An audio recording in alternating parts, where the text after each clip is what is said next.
ਸਤਿ ਸ਼੍ਰੀ ਅਕਾਲ ਦੋਸਤੋ, ਤੁਸੀਂ ਵੇਖ ਰਹੇ ਹੋ ਵਿੰਡੋਜ਼ ਟੀਵੀ ਆਸਟ੍ਰੇਲੀਆ ਤੇ ਮੈਂ ਹਾਂ ਗੁਰਦੇਵ ਸਿੰਘ ਸਿੱਧੂ।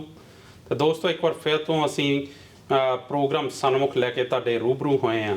ਤੇ ਅੱਜ ਜਿਹੜੀ ਸ਼ਖਸੀਅਤ ਨੂੰ ਅਸੀਂ ਲੈ ਕੇ ਆਏ ਹਾਂ ਉਹ ਇੱਕ ਰਿਟਾਇਰਡ ਪ੍ਰੋਫੈਸਰ ਨੇ, ਨਾਲ ਦੀ ਨਾਲ ਇੰਟਰਨੈਸ਼ਨਲ ਸਪੋਰਟਸਮੈਨ, ਤੇ ਉਸ ਤੋਂ ਵੀ ਨਾਲ ਇੱਕ ਮੋਟੀਵੇਸ਼ਨਲ ਤੇ ਸਪਿਰਿਚੁਅਲ ਸਪੀਕਰ ਨੇ।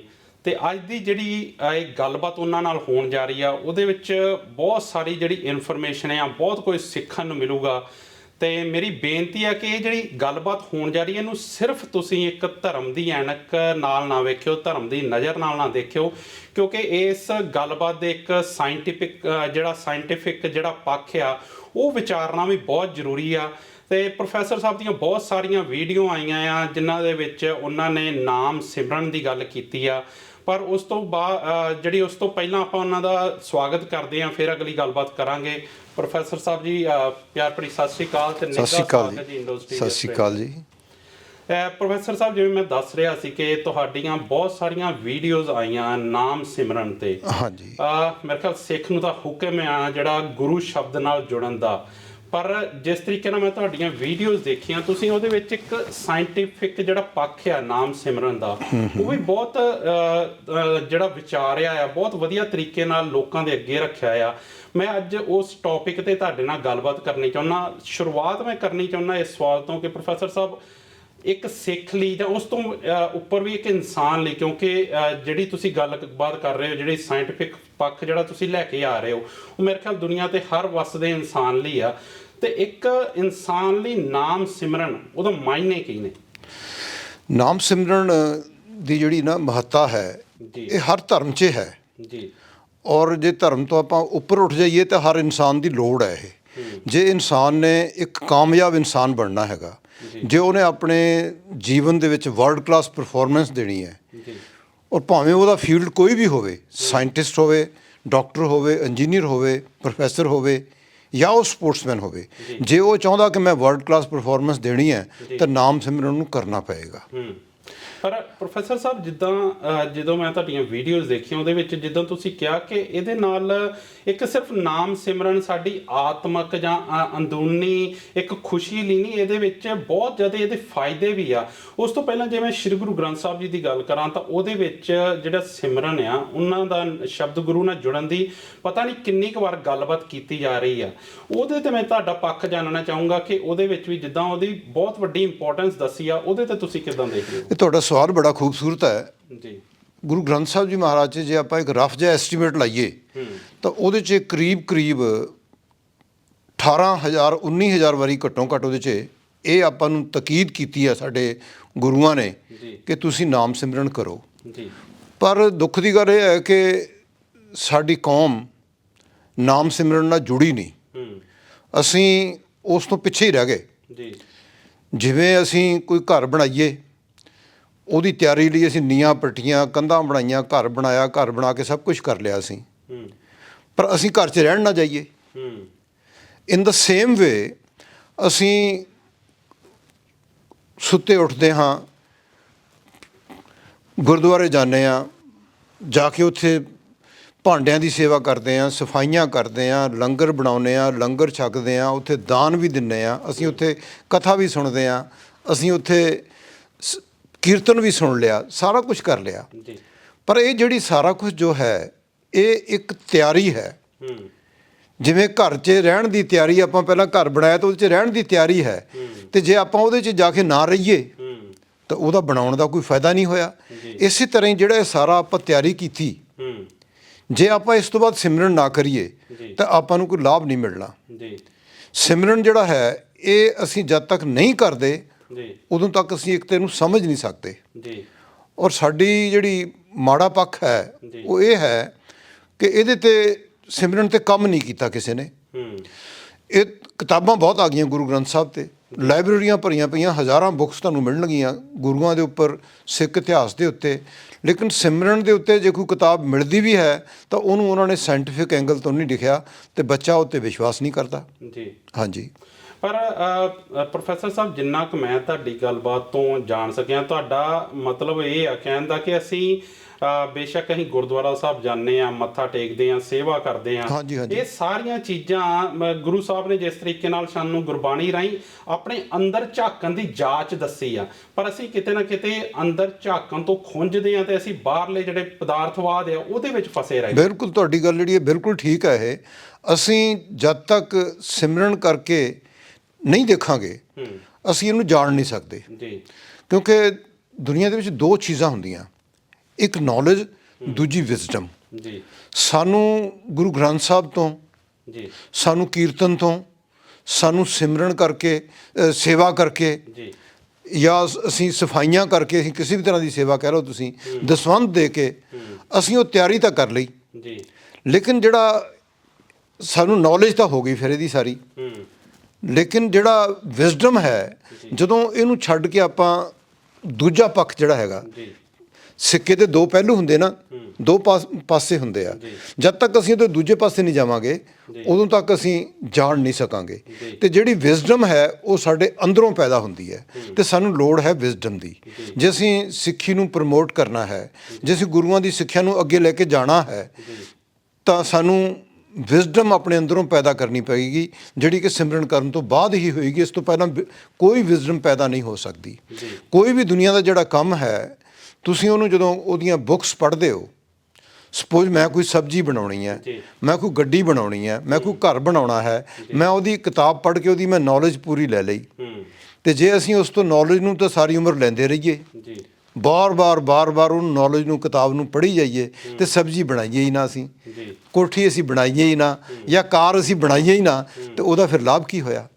ਇਨ ਦਾ ਸੇਮ ਵੇ ਅਸੀਂ ਗੁਰਬਾਣੀ ਨੂੰ ਪੜ੍ਹਨ ਲੱਗ ਪੈਂਦੇ ਹਾਂ, ਸਾਰੀ ਉਮਰ ਪੜ੍ਹੀ ਜਾਂਦੇ ਹਾਂ, ਤੇ ਜਦ ਕਿ ਸਾਨੂੰ ਗੁਰੂ ਗ੍ਰੰਥ ਸਾਹਿਬ ਜੀ ਮਹਾਰਾਜ 'ਚ ਬਾਰ-ਬਾਰ ਇਹ ਗੱਲ ਕਹੀ ਗਈ ਹੈ ਕਿ ਪੜ੍ਹ ਗੱਡੀ ਲੱਦੀਏ, ਪੜ੍ਹ ਭਰੀਏ ਸਾਥ। ਜਪਜੀ ਸਾਹਿਬ 'ਚ ਗੁਰੂ ਨਾਨਕ ਸਾਹਿਬ ਕਹਿ ਰਹੇ ਨੇ, ਤੇ ਉਹ ਕਹਿੰਦੇ ਨੇ ਕਿ ਹੋਰ ਹਉਮੈ ਝੱਖਣ ਝਾਕ ਹੈ ਸਾਰਾ ਇਹ। ਇਸੇ ਤਰ੍ਹਾਂ ਹੀ ਕਬੀਰ ਸਾਹਿਬ ਵੀ ਕਹਿ ਰਹੇ ਨੇ, ਕਹਿੰਦੇ ਕਿਆ ਪੜ੍ਹੀਏ ਕਿਆ ਗੁਣੀਏ, ਕਿਆ ਵੇਦ ਪੁਰਾਣ ਸੁਣੀਏ, ਪੜ੍ਹੇ ਸੁਣੇ ਕਿਆ ਹੋਈ, ਜੇ ਸਹਿਜ ਨਾ ਮਿਲਿਆ ਸੋਈ। ਅੱਗੇ ਉਹ ਕਹਿੰਦੇ ਨੇ ਹਰ ਕਾ ਨਾਮ ਨਾ ਜਪੇ ਗਵਾਰਾ, ਕਿਆ ਸੋਚੇ ਬਾਰੰਬਾਰਾ। ਤੇ ਅਸੀਂ ਅੱਗੇ ਜਾਂਦੇ ਹੀ ਨਹੀਂ।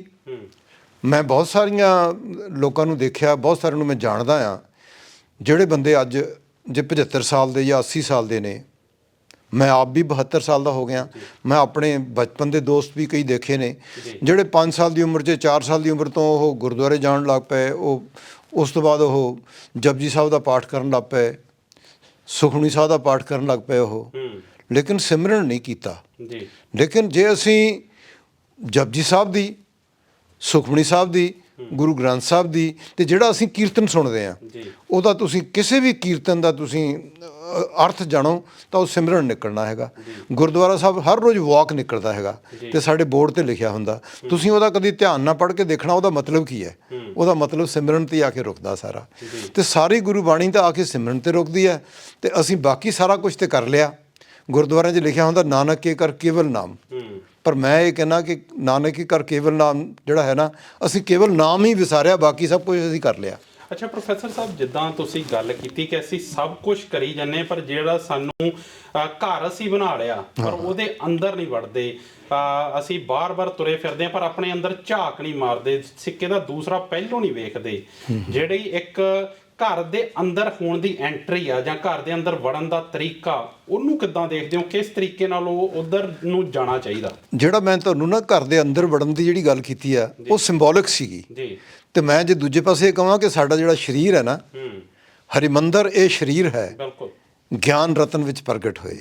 ਇਹ ਜਿਹੜਾ ਸਰੀਰ ਹੈ ਨਾ, ਇਹ ਘਰ ਹੈ ਸਾਡਾ, ਤੇ ਇਹਦੇ ਅੰਦਰ ਜਿਹੜਾ ਜਾਣਾ ਹੈਗਾ, ਜਿਵੇਂ ਮੈਂ ਕਿਹਾ ਨਾ ਮਕਾਨ ਬਣਾਏ ਦੇ ਅੰਦਰ ਜਾਣਾ, ਇਸੇ ਤਰ੍ਹਾਂ ਹੀ ਇਹ ਸਰੀਰ ਦੇ ਅੰਦਰ ਜਿਹੜਾ ਜਾਣਾ ਹੈਗਾ ਨਾ, ਉਹ ਬਹੁਤ ਜ਼ਰੂਰੀ ਹੈ। ਬਿਲਕੁਲ ਉਹੀ ਮੈਂ ਤੁਹਾਨੂੰ ਪੁੱਛ ਰਿਹਾ, ਜੇ ਮੈਂ ਤੁਹਾਡੀ ਨਜ਼ਰ ਤੋਂ ਤੁਸੀਂ ਸਮਝਾਉਣਾ ਹੋਵੇ ਸਾਡੇ ਦਰਸ਼ਕਾਂ ਤੱਕ, ਇਹ ਸੁਨੇਹਾ ਪਹੁੰਚਾਉਣਾ ਹੋਵੇ ਕਿ ਜਿੱਦਾਂ ਗੁਰੂ ਸਾਹਿਬ ਨੇ ਗੱਲ ਕੀਤੀ ਕਿ ਸਭ ਕੁਝ ਤੁਹਾਡੇ ਅੰਦਰ ਆ, ਅੰਦਰ ਝਾਤ ਮਾਰੋ, ਤੇ ਉਹ ਤੋਂ ਕਿਤੇ ਨਾ ਕਿਤੇ ਤੁਸੀਂ ਕਹਿ ਰਹੇ ਹੋ ਕਿ ਆਪਾਂ ਖੁੰਝ ਰਹੇ ਹਾਂ, ਉਹ ਅੰਦਰ ਝਾਤ ਮਾਰਨ ਦਾ ਤਰੀਕਾ ਜਾਂ ਉਹਦੇ ਜੇ ਤੁਸੀਂ ਥੋੜਾ ਦੱਸਣਾ ਚਾਹੋ। ਉਹਦੇ ਵਿੱਚ ਨਾ ਗੁਰਬਾਣੀ 'ਚ ਇੱਕ ਸ਼ਬਦ ਆਉਂਦਾ ਹੈਗਾ ਜੀ, 139 ਅੰਗ ਤੇ, ਗੁਰੂ ਅਮਰਦਾਸ ਜੀ ਦਾ, ਜਿਸ 'ਚ ਉਹ ਦੱਸਦੇ ਨੇ ਕਿ ਅੱਖੀ ਬਾਝੋਂ ਦੇਖਣਾ, ਬਿਨ ਕੰਨੀ ਸੁਣਨਾ, ਪੈਰਾਂ ਬਾਝੋਂ ਤੁਰਨਾ, ਬਿਨ ਹੱਥੀਂ ਕਰਨਾ, ਜੀਭਾ ਬਾਝੋਂ ਬੋਲਣਾ, ਇਉਂ ਜੀਵਤ ਮਰਨਾ, ਨਾਨਕ ਹੁਕਮ ਪਛਾਣ ਕੇ ਤਉ ਖਸਮੇ ਮਿਲਣਾ। ਹੁਣ ਜਿਹੜਾ ਸ਼ਲੋਕ ਹੈ ਇਹ ਸਾਨੂੰ ਨਾਮ ਸਿਮਰਨ ਕਰਨ ਦਾ ਤਰੀਕਾ ਦੱਸਦਾ ਹੈਗਾ। ਔਰ ਮੈਂ ਇਹ ਗੱਲ ਬੜੇ ਦਾਅਵੇ ਨਾਲ ਕਹਿ ਸਕਦਾ ਮੈਂ ਕਿ ਮੈਂ ਇਹ 'ਤੇ ਖੋਜ ਕੀਤੀ ਬਹੁਤ ਸਾਰੀ। ਖੋਜ ਕਿਸ ਤਰ੍ਹਾਂ? ਮੈਂ ਬ੍ਰਹਮ ਕੁਮਾਰੀਆਂ ਦੇ ਆਸ਼ਰਮ ਜਾ ਕੇ ਦੇਖਿਆ ਵੀ ਉਹ ਨਾਮ ਸਿਮਰਨ ਕਿੱਦਾਂ ਕਰਦੇ ਆ, ਕਿਉਂਕਿ ਮੈਂ ਇਸ ਸ਼ਲੋਕ ਨੂੰ ਪ੍ਰੂਵ ਕਰਨਾ ਚਾਹੁੰਦਾ ਸੀ ਕਿ ਸਾਡਾ ਜਿਹੜਾ ਇਹ ਤਰੀਕਾ ਹੈਗਾ ਨਾਮ ਸਿਮਰਨ ਕਰਨ ਦਾ, ਮੈਂ ਐਜ ਏ ਸਿੱਖ ਨਹੀਂ ਇਹ ਗੱਲ ਕਰ ਰਿਹਾ, ਮੈਂ ਐਜ ਏ ਇੱਕ ਸਕਾਲਰ ਕਹਿ ਲਓ ਤੁਸੀਂ, ਜਾਂ ਇੱਕ ਐਜ ਏ ਸਾਇੰਟਿਸਟ ਕਹਿ ਲਓ, ਮੈਂ ਗੱਲ ਕਰ ਰਿਹਾ ਇਹ। ਤਾਂ ਮੈਂ ਇਹਨੂੰ ਲੱਭਣ ਦੀ ਕੋਸ਼ਿਸ਼ ਕੀਤੀ ਕਿ ਦੁਨੀਆ 'ਚ ਸਭ ਤੋਂ ਬਿਹਤਰੀਨ ਨਾਮ ਸਿਮਰਨ ਕਰਨ ਦਾ ਤਰੀਕਾ ਕਿਹੜਾ ਹੈਗਾ। ਤਾਂ ਫਿਰ ਮੈਂ ਜਦੋਂ ਇਹਨੂੰ ਪ੍ਰੂਵ ਕਰਨ ਦੇ ਲਈ ਪ੍ਰੈਕਟੀਕਲੀ ਤੁਹਾਨੂੰ ਜਾਣਾ ਪਏਗਾ। ਮੈਂ ਬ੍ਰਹਮ ਕੁਮਾਰੀ ਦੇ ਆਸ਼ਰਮ 1 ਹਫ਼ਤਾ ਰਿਹਾ, ਰਵੀ ਸ਼ੰਕਰ ਦੇ ਵੀ ਮੈਂ ਗਿਆ, ਉਦੋਂ ਬਾਪੂ ਆਸਾਰਾਮ ਦਾ ਵੀ ਹੁੰਦਾ ਸੀ ਸਿਮਰਨ ਕਰਾਉਣ ਦਾ, ਉੱਥੇ ਵੀ ਮੈਂ ਜਾ ਕੇ ਦੇਖਿਆ। ਫਿਰ ਯੋਗਾ ਦੇ ਹਰਿਦੁਆਰ ਦੇ ਆਸ਼ਰਮਾਂ 'ਚ ਮੈਂ ਜਾ ਕੇ ਦੇਖਿਆ।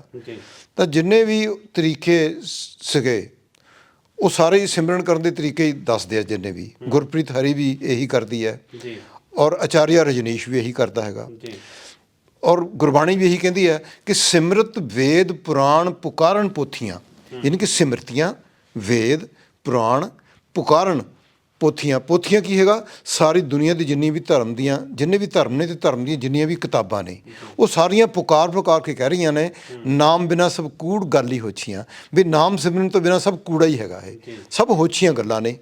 ਹੁਣ ਜਦੋਂ ਮੈਂ ਇਹਨੂੰ ਘੋਖਣ ਦੀ ਕੋਸ਼ਿਸ਼ ਕੀਤੀ ਤਾਂ ਮੈਂ ਸਾਰੀ ਜਗ੍ਹਾ 'ਤੇ ਗਿਆ, ਅਤੇ ਉਹਦੇ 'ਚ ਮੈਨੂੰ ਕੀ ਲੱਭਿਆ? ਫਿਰ ਜਦੋਂ ਮੈਂ ਉਹਨਾਂ ਸਾਰਿਆਂ ਨੂੰ ਮੈਂ ਸਟੱਡੀ ਕਰ ਲਿਆ, ਪ੍ਰੈਕਟੀਕਲ ਵੀ ਕਰ ਲਿਆ, ਤਾਂ ਫਿਰ ਮੈਂ ਆ ਕੇ ਜਦੋਂ ਗੁਰਬਾਣੀ ਦਾ 139 ਅੰਕ 'ਤੇ ਜਿਹੜਾ ਸ਼ਲੋਕ ਹੈ, ਜਦੋਂ ਮੈਂ ਇਹਨੂੰ ਉਹਦੇ ਨਾਲ ਕੰਪੇਅਰ ਕੀਤਾ, ਤਾਂ ਮੈਨੂੰ ਇਹ ਬਿਨਾਂ ਕਿਸੇ ਡਾਊਟ ਤੋਂ ਇਹ 100% ਕਲੀਅਰ ਹੋ ਗਿਆ ਕਿ ਗੁਰਬਾਣੀ ਦਾ ਜਿਹੜਾ ਇਹ ਦੱਸਿਆ ਹੋਇਆ ਮੈਥਡ ਹੈ ਇਹ ਬੈਸਟ ਹੈ। ਔਰ ਮੈਂ ਬੈਸਟ ਸਿੱਖ ਹੋ ਕੇ ਨਹੀਂ ਕਹਿ ਰਿਹਾ, ਮੈਂ ਨਿਊਟਰਲ ਹੋ ਕੇ ਗੱਲ ਕਰ ਰਿਹਾ। ਇੱਥੇ ਮੇਰਾ ਸਿੱਖੀ ਨਾਲ ਸੰਬੰਧ ਨਾ ਹੋ ਕੇ ਮੈਂ ਇਹਨੂੰ ਇੱਕ ਖੋਜੀ ਦੇ ਤੌਰ 'ਤੇ ਗੱਲ ਕਰ ਰਿਹਾ ਹੈਗਾ। ਔਰ ਉਹ ਕਿਸ ਤਰ੍ਹਾਂ ਹੈਗਾ, ਇਹਦੇ 'ਚ ਮੈਂ ਐਡ ਕਰਾਂਗਾ ਕਿ ਜਾਪਾਨੀ ਤਿੱਬਤੀ ਲੋਕ ਵੀ ਨਾਮ ਸਿਮਰਨ ਹੀ ਕਰਦੇ ਨੇ। ਦੁਨੀਆ ਦੀ ਸਾਰੇ ਧਰਮ ਨੇ, ਉਹਨਾਂ ਦਾ ਅਰਥ ਜਿਹੜਾ ਹੈ, ਉਹਨਾਂ ਦਾ ਜਿਹੜਾ ਐਂਡ ਹੈ, ਉਹ ਜਾ ਕੇ ਨਾਮ ਸਿਮਰਨ 'ਤੇ ਜਾ ਕੇ ਖੜਾ ਹੁੰਦਾ ਹੈ। ਅੱਛਾ, ਜਿਹੜੇ ਜਾਪਾਨੀ ਨੇ ਉਹ ਜਦੋਂ ਨਾਮ ਸਿਮਰਨ ਕਰਦੇ ਆ ਅਤੇ ਉਹਨਾਂ ਦੀ ਜਿਹੜੀ ਹੈ ਨਾ ਸ਼ੁਰੂ ਹੁੰਦੀ ਜਿਹੜੀ ਉਹਨਾਂ ਦੀ ਨਾਮ ਸਿਮਰਨ ਦੀ ਜਿਹੜੀ ਸਾਈਕਲ ਹੈ ਜਿਹੜਾ, ਉਹ ਨੇਵਲ ਤੋਂ ਥੋੜ੍ਹਾ ਥੱਲੇ ਸ਼ੁਰੂ ਹੁੰਦੇ ਨੇ। ਆਪਣੇ ਰੀਪਰੋਡਕਸ਼ਨ ਦੇ ਆਰਗਨ ਐਂਡ ਨੇਵਲ ਦੇ ਸੈਂਟਰ 'ਚ ਇੱਕ ਜਗ੍ਹਾ ਹੈਗੀ ਆ ਜਿਹਨੂੰ ਉਹ ਦੇਨਾ ਕਹਿੰਦੇ ਨੇ, ਔਰ ਦੇਨਾ ਦਾ ਪੈਰਲਲ ਸ਼ਬਦ ਪੰਜਾਬੀ ਜਾਂ ਇੰਗਲਿਸ਼ 'ਚ ਨਹੀਂ ਆ ਕੋਈ ਵੀ, ਉਹਨੂੰ DENA ਦੇਨਾ ਲਿਖਦੇ ਆ। ਉਹ ਉੱਥੋਂ ਸ਼ੁਰੂ ਹੋ ਕੇ ਉਹ ਅਤੇ ਇੱਥੇ ਤੱਕ ਆਉਂਦੇ ਆ। ਅੱਖਾਂ ਬਾਝੋਂ ਦੇਖਣਾ, ਕਿੱਥੇ ਦੇਖਣਾ? 10ਵੇਂ ਦੁਆਰ 'ਤੇ ਦੇਖਣਾ, ਜਿਹਨੂੰ ਇੱਥੇ ਜਿੱਥੇ ਔਰਤਾਂ, ਜਿੱਥੇ ਭੈਣਾਂ ਸਾਡੀਆਂ ਬਿੰਦੀ ਲਾਉਂਦੀਆਂ, ਇਹਨੂੰ ਯੋਗਾ ਦੇ ਵਿੱਚ ਇਹਨੂੰ ਆਗਿਆ ਚੱਕਰ ਕਿਹਾ ਜਾਂਦਾ ਹੈਗਾ। ਹਿੰਦੂ ਜਿਹੜੇ ਗ੍ਰੰਥ ਨੇ ਇਹਨੂੰ ਸ਼ਿਵ ਨੇਤਰ ਲਿਖਦੇ ਆ, ਗੁਰਬਾਣੀ ਇਹਨੂੰ 10ਵਾਂ ਦੁਆਰ ਲਿਖਦੀ ਆ, ਔਰ ਸਾਇੰਟਿਸਟ ਇਹਨੂੰ ਪਿਚੂਟਰੀ ਗਲੈਂਡ ਜਿਹੜਾ ਹੈ ਨਾ, ਉਹ ਇਹਦੀ ਅੰਦਰ ਜਾ ਕੇ ਗਹਿਰਾਈ 'ਚ ਆ, ਉਹਨੂੰ ਮਾਸਟਰ ਗਲੈਂਡ ਕਹਿੰਦੇ ਆ। ਔਰ ਉਹ ਛੋਲਿਆਂ ਦੇ ਦਾਣੇ ਜਿੱਡਾ ਹੁੰਦਾ, ਜਿੰਨਾ ਕਾਬਲੀ ਛੋਲਾ ਹੁੰਦਾ ਨਾ, ਇੰਨਾ ਕੁ ਵੱਡਾ ਹੁੰਦਾ ਉਹ। ਔਰ ਉਸ ਗਲੈਂਡ ਨੂੰ ਅਸੀਂ ਮਾਸਟਰ ਗਲੈਂਡ ਕਹਿੰਦੇ ਆ ਸਾਇੰਸ ਦੀ ਲੈਂਗੁਏਜ ਦੇ ਵਿੱਚ। ਔਰ ਇਹਨੂੰ ਯੋਗਾ ਦੇ ਵਿੱਚ ਇਹਨੂੰ ਆਗਿਆ ਚੱਕਰ ਕਹਿੰਦੇ ਆ।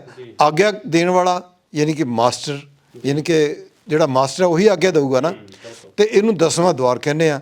ਸਾਡੇ ਸਰੀਰ ਦੇ ਜਿਹੜੇ ਨੇ ਨਾ 9 ਦੁਆਰ ਨੇ, 7 ਦੁਆਰ ਸਾਡੇ ਗਲ ਤੋਂ ਉੱਪਰ ਨੇ, 2 ਦੁਆਰ ਥੱਲੇ ਨੇ, ਅਤੇ ਇਹ ਜਿਹੜਾ ਹੈ ਸਾਡਾ ਇਹ 10ਵਾਂ ਦੁਆਰ ਇਹਨੂੰ ਕਿਹਾ ਜਾਂਦਾ ਹੈਗਾ। It's much more important than other ਜਿਹੜੇ ਦੁਆਰ ਨੇ। ਗੁਰਬਾਣੀ 'ਚ ਇੱਕ ਸ਼ਬਦ ਵੀ ਆਉਂਦਾ ਹੈ ਕਿ 9 ਦੁਆਰੇ ਕਾਇਆ ਕੋਟ ਹੈ, 10ਵਾਂ ਗੁਪਤ ਰਖੀਜੇ, ਬਜਰ ਕਪਾਟ ਨਾ ਖੁੱਲ੍ਹਣੇ ਗੁਰੂ ਸ਼ਬਦ ਖੁੱਲੀਜੇ। ਇਹ ਜਿਹੜਾ ਕਪਾਟ ਹੈ 10ਵਾਂ, ਇਹ ਗੁਰੂ ਸ਼ਬਦ ਨਾਲ ਖੁੱਲ੍ਹਣਾ ਹੈਗਾ।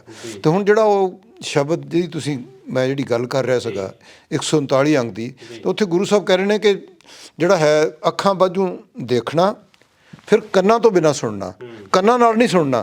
ਸਾਡੇ ਅੰਦਰ ਹਰ ਵੇਲੇ ਉਹ ਨਾਦ ਵੱਜ ਰਿਹਾ ਹੈਗਾ।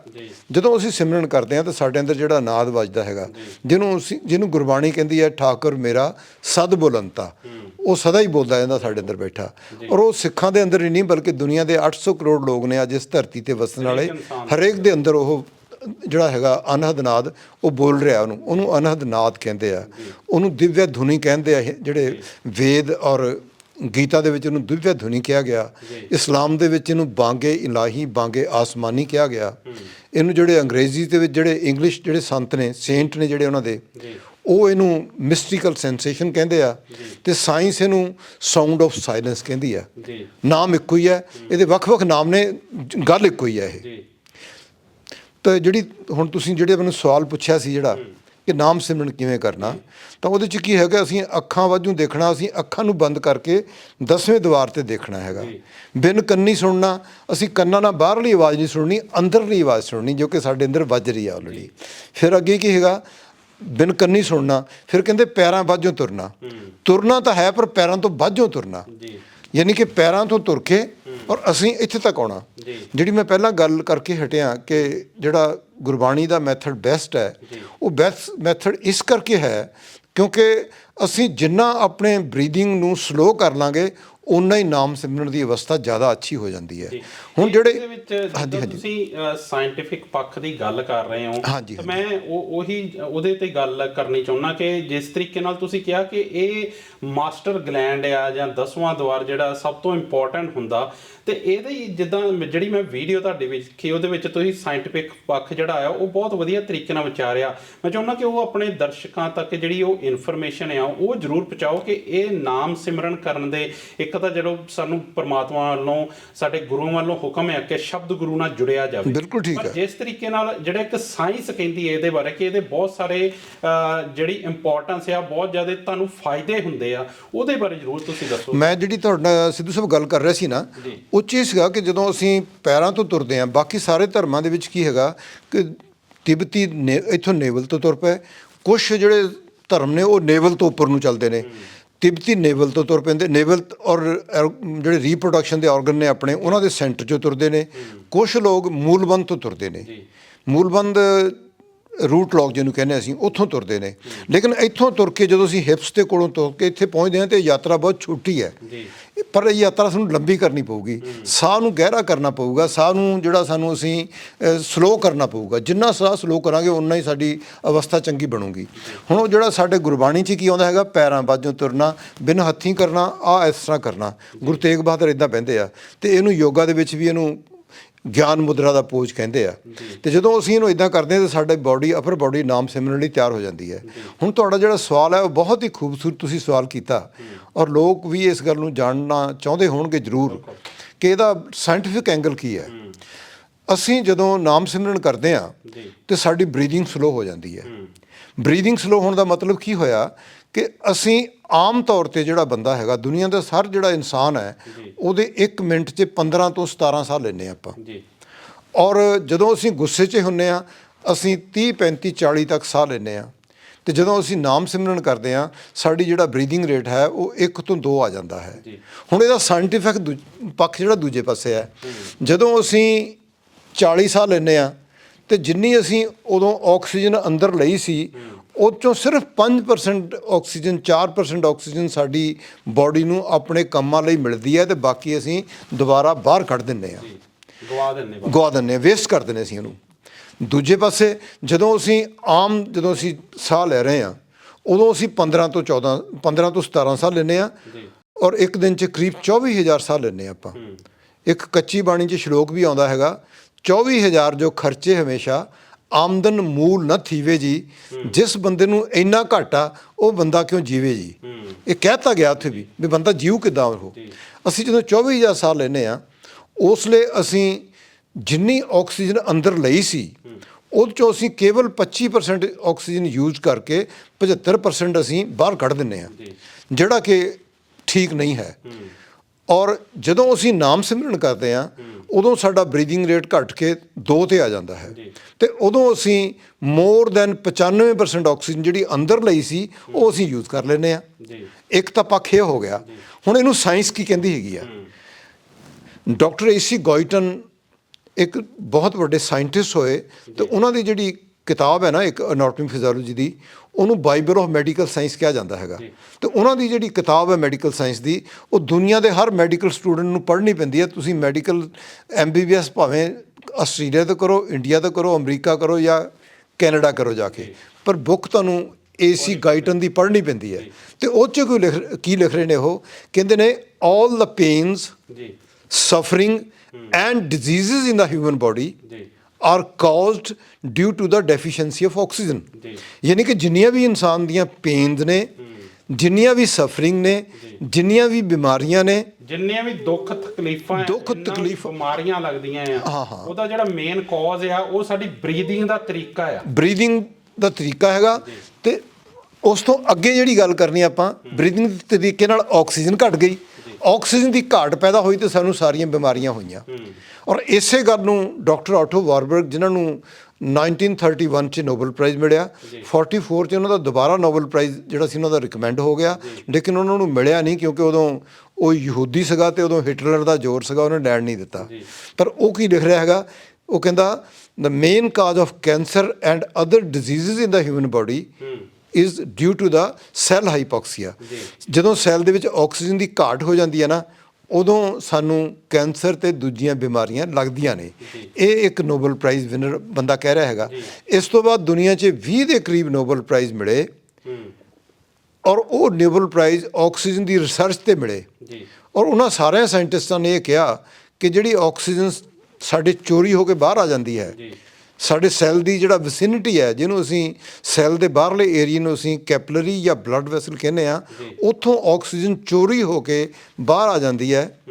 ਤੇ ਉਹਦੇ ਕਰਕੇ ਆਕਸੀਜਨ ਜਿਹੜੀ ਹੈ, ਜਿਹੜੀ ਕਿ ਕੈਪਲਰੀ ਦੇ ਵਿੱਚੋਂ ਸੈੱਲ 'ਚ ਆਕਸੀਜਨ ਜਾਣੀ ਚਾਹੀਦੀ ਸੀ, ਸੈੱਲ ਦੇ ਇਨਰ ਅੰਦਰ, ਉਹਦੇ ਅੰਦਰਲੇ ਪਾਸੇ, ਜਿੱਥੇ ਕਿ ਮਾਈਟੋਕੌਂਡਰੀਆ ਜਿਹੜਾ ਹੈ ਉਹ ਆਕਸੀਜਨ ਨਾਲ એનર્ਜੀ ਪ੍ਰੋਡਿਊਸ ਕਰਦਾ ਹੈਗਾ ਤੇ ਟੌਕਸਿਨ ਨੂੰ ਸਾੜਦਾ ਹੈਗਾ, ਸ਼ੂਗਰ ਨੂੰ ਜਿਹੜੀ એનર્ਜੀ ਜਾਂਦੀ ਹੈ ਉਹਨੂੰ ਬਰਨ ਕਰਕੇ ਉੱਥੇ ਪਾਵਰ ਪੈਦਾ ਕਰਦਾ ਹੈਗਾ, એનર્ਜੀ ਪੈਦਾ ਕਰਦਾ ਹੈਗਾ, ਤੇ ਅਸੀਂ ਜਿਉਂਦੇ ਆ ਤੇ ਟੌਕਸਿਨ ਸੜ ਜਾਂਦੇ ਆ, ਅਸੀਂ ਹੈਲਦੀ ਹੋ ਜਾਂਦੇ ਆ। ਤੁਹਾਡੇ ਕਹਿਣ ਦਾ ਮਤਲਬ ਪ੍ਰੋਫੈਸਰ ਸਾਹਿਬ ਇਹ ਹੈ ਕਿ ਜਦੋਂ ਨਾਮ ਸਿਮਰਨ ਕਰਦੇ ਆ ਤੇ ਜਿੱਦਾਂ ਤੁਸੀਂ ਗੱਲ ਕੀਤੀ ਕਿ ਆਕਸੀਜਨ ਸਾਡੇ ਹਰ ਸੈੱਲ ਤੱਕ ਪਹੁੰਚਦੀ ਜ਼ਰੂਰ ਆ, ਪਰ ਜਿਹੜਾ ਅਗਲਾ ਸਟੈਪ ਆ ਸੈੱਲ ਤੋਂ ਉਹਦੀ ਅੰਦਰਲੀ ਸ਼ੈੱਲ ਤੱਕ ਜਾਣ ਦਾ, ਉਹ ਜਦੋਂ ਬਿਨਾਂ ਨਾਮ ਸਿਮਰਨ ਤੋਂ ਅਸੀਂ ਉਹ ਅਵਸਥਾ ਜਿਹੜੀ ਹੈ ਉੱਥੇ ਨਹੀਂ ਪਹੁੰਚਦੀ, ਤੇ ਉਹ ਜਿਹੜਾ ਪੂਰਾ ਜਿਹੜੀ ਹੈਗਾ ਆ ਸਾਇੰਟੀਫਿਕ ਜਿਹੜੀ ਇਹਦਾ ਅਗਲਾ ਸਟੈਪ ਆ ਉਹ ਪੂਰਾ ਹੀ ਨਹੀਂ ਹੁੰਦਾ, ਤੇ ਉਹ ਅਸੀਂ ਗਵਾ ਦਿੰਦੇ ਆ। ਉਹ ਜਿਹੜਾ ਨਾਮ ਸਿਮਰਨ ਕਰਦੇ ਆ ਉਦੋਂ ਸਾਡੀ ਉਹ ਅਵਸਥਾ ਹੁੰਦੀ ਆ ਕਿ ਉਹ ਜਿਹੜੇ ਆਕਸੀਜਨ ਹੈ ਉਹ ਅੰਦਰ ਪਹੁੰਚਦੀ ਆ, ਉਹਦੇ ਨਾਲ ਸਾਡੀ ਹਿਊਮਨ ਬੋਡੀ ਦੀ ਹੀਲਿੰਗ ਹੁੰਦੀ ਆ। ਪ੍ਰੋਫੈਸਰ ਸਾਹਿਬ, ਸਾਡੇ ਕੋਲ ਸਮੇਂ ਦੀ ਥੋੜੀ ਜਿਹੀ ਘਾਟ ਹੈ, ਤੇ ਮੈਂ ਇੱਕ ਲਾਸਟ ਗੱਲ ਸਿੱਧੂ ਸਾਹਿਬ ਜ਼ਰੂਰ ਕਹਿਣੀ ਚਾਹੂੰਗਾ। ਇਹਦੇ 'ਚ ਕੀ ਹੈਗਾ, ਜਿਹੜੀ ਤੁਸੀਂ ਸਵਾਲ ਕੀਤਾ ਨਾ, ਇਹਨੂੰ ਮੈਂ ਟੈਕਨੀਕਲੀ ਜੇ ਕਹਾਂ ਤੇ ਦੋ ਚੀਜ਼ਾਂ ਹੁੰਦੀਆਂ, ਇੱਕ ਹੁੰਦੀ ਹੈ ਬਰੀਥਿੰਗ, ਇੱਕ ਹੁੰਦੀ ਹੈ ਰੈਸਪੀਰੇਸ਼ਨ। ਬਰੀਥਿੰਗ ਸਾਡੀ ਲੰਗਸ ਤੱਕ ਸੰਬੰਧ ਰੱਖਦੀ ਹੈ, ਤੇ ਜਿਹੜੀ ਰੈਸਪੀਰੇਸ਼ਨ ਹੈ ਉਹ ਸੈੱਲ ਦੀ ਹੁੰਦੀ ਹੈ। ਜਿਹੜਾ ਤੁਸੀਂ ਗੱਲ ਜਿਹੜੀ ਕਹਿ ਰਹੇ ਸੀ ਨਾ, ਉਹਦਾ ਜਵਾਬ ਇਹ ਹੈ ਕਿ ਸਾਡੇ ਸੈੱਲ ਦੇ ਬਾਹਰ ਤਾਂ ਆਕਸੀਜਨ ਪਹੁੰਚ ਗਈ, ਲੇਕਿਨ ਉਹ ਰੈਸਪੀਰੇਟ ਹੋ ਕੇ ਸੈੱਲ ਦੇ ਅੰਦਰ ਜਾਣੀ ਸੀ। ਰੈਸਪੀਰੇਸ਼ਨ ਪ੍ਰੋਪਰ ਨਹੀਂ ਹੋਈ ਤੇ ਆਕਸੀਜਨ ਪ੍ਰੋਪਰ ਨਹੀਂ ਪਹੁੰਚੀ। ਤੇ ਜਦੋਂ ਅਸੀਂ ਨਾਮ ਸਿਮਰਨ ਕਰਦੇ ਹਾਂ ਉਦੋਂ ਬਰੀਥਿੰਗ ਰੇਟ ਜਿਹੜਾ ਆਕਸੀਜਨ ਦਾ, ਅਸੀਂ ਇਹ ਨਹੀਂ ਕਿ ਅਸੀਂ ਸਾਹ ਨਹੀਂ ਲੈਂਦੇ, we are breathing in continuously, but we are not breathing out at the right ratio ਨਹੀਂ ਕਰ ਰਹੇ। ਹਾਂ, ਅਸੀਂ ਜਦੋਂ ਬਰੀਥਿੰਗ ਇਨ ਲਗਾਤਾਰ ਕਰ ਰਹੇ ਹਾਂ ਤਾਂ ਅਸੀਂ ਕਾਰਬਨ ਡਾਈਆਕਸਾਈਡ ਨੂੰ ਐਗਜ਼ੇਲ ਨਹੀਂ ਕਰ ਰਹੇ। ਕਾਰਬਨ ਡਾਈਆਕਸਾਈਡ ਅਸੀਂ ਕੈਪਲਰੀ ਦੇ ਵਿੱਚ ਰੱਖ ਕੇ ਉੱਥੇ ਅਸੀਂ ਕਾਰਬਨ ਡਾਈਆਕਸਾਈਡ ਦਾ ਪ੍ਰੈਸ਼ਰ ਵੱਧ ਜਾਂਦਾ ਹੈਗਾ। ਜਦੋਂ ਉੱਥੇ ਫਿਰ ਹੋਮੋਗਲੋਬਿਨ ਆਕਸੀਜਨ ਨੂੰ ਲੈ ਕੇ ਕੈਪਲਰੀ 'ਚ ਪਹੁੰਚਦੇ ਆ, ਤੇ ਕਾਰਬਨ ਡਾਈਆਕਸਾਈਡ ਉਹਨੂੰ ਆਕਸੀਜਨ ਨੂੰ ਹੀਮੋਗਲੋਬਿਨ ਦੇ ਨਾਲੋਂ ਡਿਟੈਚ ਕਰਕੇ ਸੈੱਲ ਦੇ ਅੰਦਰ ਇੰਡੈਕਟ ਕਰ ਜਾਂਦੀ ਹੈ। ਤੇ ਜਦੋਂ ਉਹ ਆਕਸੀਜਨ ਜਿਹੜੀ ਹੈ ਜਦੋਂ ਸੈੱਲ ਦੇ ਅੰਦਰ ਇੰਡੈਕਟ ਹੋ ਗਈ, ਸਾਡੀ ਪ੍ਰੋਬਲਮ ਹੱਲ ਹੋ ਗਈ। ਹੁਣ ਜੇ ਅਸੀਂ ਪ੍ਰੋਪਰ ਰੈਸਪੀਰੇਸ਼ਨ ਚਾਹੁੰਦੇ ਆ ਤੇ ਸਾਨੂੰ ਸੈੱਲ ਦੀ ਜਿਹੜੀ ਬਾਹਰਲਾ ਏਰੀਆ, ਜਿਹਨੂੰ ਅਸੀਂ ਕੈਪਲਰੀ ਜਾਂ ਬਲੱਡ ਵੈਸਲ ਕਹਿੰਦੇ ਆ, ਉੱਥੇ ਸਾਨੂੰ CO2 ਦਾ ਪ੍ਰੈਸ਼ਰ ਵਧਾਉਣਾ ਪਏਗਾ। ਤੇ ਉਹ ਪ੍ਰੈਸ਼ਰ ਇੱਦਾਂ ਵਧੂਗਾ ਹੀ ਉਸ ਵੇਲੇ ਜਦੋਂ ਅਸੀਂ ਸਲੋ ਬਰੀਥਿੰਗ ਕਰਾਂਗੇ। ਬਿਲਕੁਲ ਪ੍ਰੋਫੈਸਰ ਸਾਹਿਬ, ਇਹ ਤੁਸੀਂ ਬਹੁਤ ਮੇਰੇ ਖਿਆਲ ਜਿਹੜੀ ਸਾਇੰਟੀਫਿਕ ਪੱਖ ਹੈ ਜਿਹੜਾ ਇਹ ਬਹੁਤ ਜ਼ਿਆਦਾ ਜ਼ਰੂਰੀ ਆ ਸਾਡੇ ਲੋਕਾਂ ਤੱਕ ਪਹੁੰਚਣ ਲਈ। ਪਰ ਅਸੀਂ ਜਿਹੜੀ ਕਿ ਗੱਲਬਾਤ ਹੈ ਫਿਰ ਲੋਕਾਂ ਕੋਲ, ਸਾਡੇ ਦਰਸ਼ਕਾਂ ਤੱਕ ਲੈ ਕੇ ਪਹੁੰਚਾਂਗੇ। ਹੁਣ ਜਿਹੜੀ ਸਮੇਂ ਦੀ ਘਾਟ ਹੋਣ ਕਰਕੇ ਤੁਸੀਂ ਆਏ ਤੇ ਸਾਡੇ ਨਾਲ ਇਹ ਜਿਹੜਾ ਇੰਨੀ ਇਨਫੋਰਮੇਸ਼ਨ ਸਾਂਝੀ ਕੀਤੀ, ਉਹਦੇ ਲਈ ਬਹੁਤ ਬਹੁਤ ਧੰਨਵਾਦ।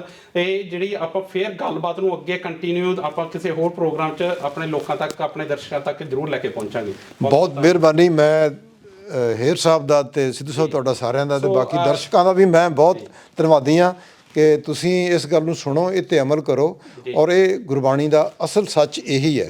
ਦੋਸਤੋ, ਜਿਸ ਤਰੀਕੇ ਨਾਲ ਅਸੀਂ ਗੱਲਬਾਤ ਕੀਤੀ ਕਿ ਇਹ ਸਿਰਫ ਧਰਮ ਦੀ ਗੱਲ ਨਹੀਂ ਹੈ, ਇਹਦੇ ਨਾਲ ਇੱਕ ਮਗਰ ਜਿਹੜੀ ਸਾਇੰਸ ਦਾ ਵੀ ਪੱਖ ਆ ਉਹ ਜ਼ਰੂਰ ਵਿਚਾਰਨਾ ਚਾਹੀਦਾ। ਇਹਦੇ ਵਿੱਚੋਂ ਬਹੁਤ ਕੁਝ ਸਿੱਖਣ ਨੂੰ ਮਿਲੂਗਾ। ਇਹ ਪ੍ਰੋਗਰਾਮ ਤੁਹਾਨੂੰ ਕਿੱਦਾਂ ਦਾ ਲੱਗਾ? ਜੇ ਕੋਈ ਕਮੀ ਲੱਗੀ ਤਾਂ ਉਹ ਜ਼ਰੂਰ ਸਾਡੇ ਤੱਕ ਪਹੁੰਚਾਇਓ, ਇਹਦੀ ਫੀਡਬੈਕ ਸਾਡੇ ਤੱਕ ਜ਼ਰੂਰ ਪਹੁੰਚਾਇਓ। ਤੇ ਨਾਲ ਦੀ ਨਾਲ ਜਿਹੜਾ ਅਸੀਂ ਪ੍ਰੋਗਰਾਮ ਲੈ ਕੇ ਤੁਹਾਡੇ ਤੱਕ ਫਿਰ ਇੱਕ ਨਵੀਂ ਸ਼ਖਸੀਅਤ ਨਾਲ ਪਹੁੰਚਾਂਗੇ। ਤਦ ਤੱਕ ਮੈਨੂੰ ਗੁਰਦੇਵ ਸਿੰਘ ਸਿੱਧੂ ਨੂੰ ਦਿਓ ਇਜਾਜ਼ਤ। ਤੁਸੀਂ ਦੇਖਦੇ ਰਹੋ ਇੰਡੋਜ਼ ਟੀਵੀ ਆਸਟ੍ਰੇਲੀਆ। ਪਿਆਰ ਭਰੀ ਸਤਿ ਸ਼੍ਰੀ ਅਕਾਲ।